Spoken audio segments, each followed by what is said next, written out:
So, come sit with me for a while. I want to tell you something about your mind, about the world inside your own head, something very few ever truly understand.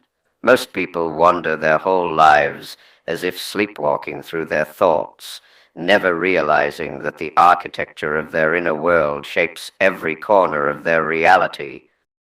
You see, your thoughts are not mere fleeting ideas, they are forces. Every thought you entertain, consciously or unconsciously, sets a tone, a vibration for the rest of your perception. People often think that thinking is random, but it is not. Your mind is like a garden, and your attention is the gardener. Whatever you water, whatever you give energy to, grows. But here's the subtlety that escapes most. It's not just the obvious positive or negative thoughts that shape you. It's the layers beneath, the faint whispers of belief, the tiny habitual judgments, the almost imperceptible reactions to the world.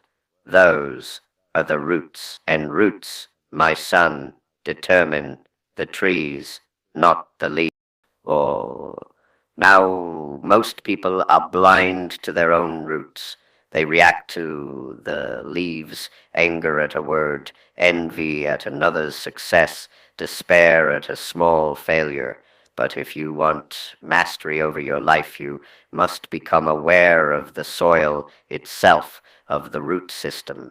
This is what I call observing your thoughts without getting entangled, noticing them, yes, but understanding the pattern that generated them. See, thought itself is a signal, an indicator. It tells you about your subconscious as programming, the beliefs that have quietly been installed in you since childhood and even before.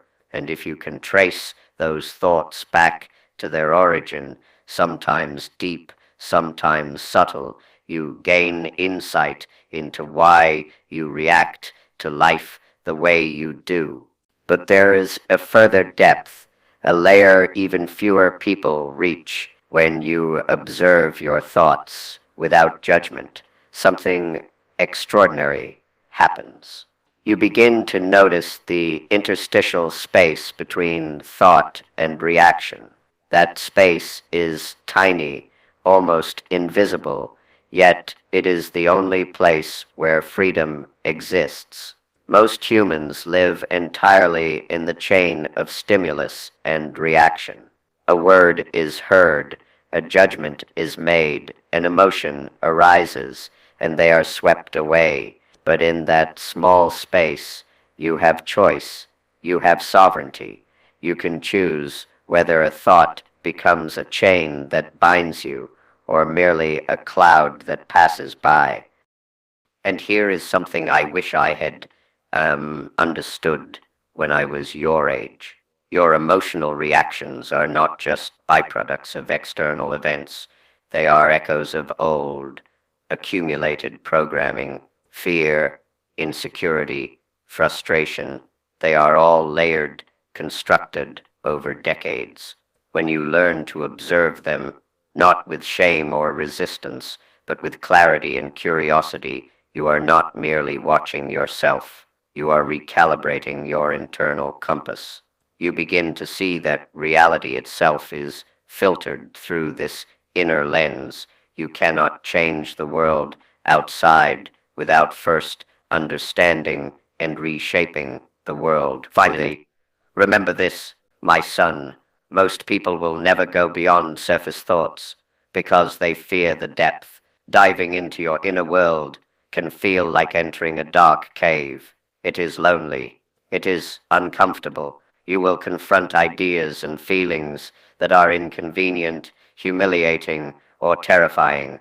But if you are brave enough to stay, you will see patterns others miss, truths others deny, and potentials others never realize.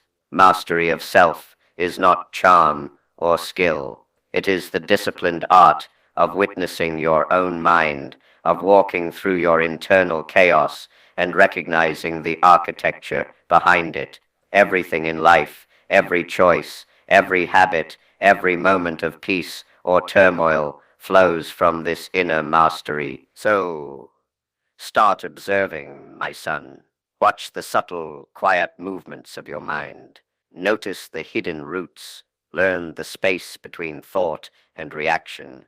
And above all, never settle for the obvious. Dive deeper. For in that depth lies the power that shapes not only your life, but your very perception of reality itself.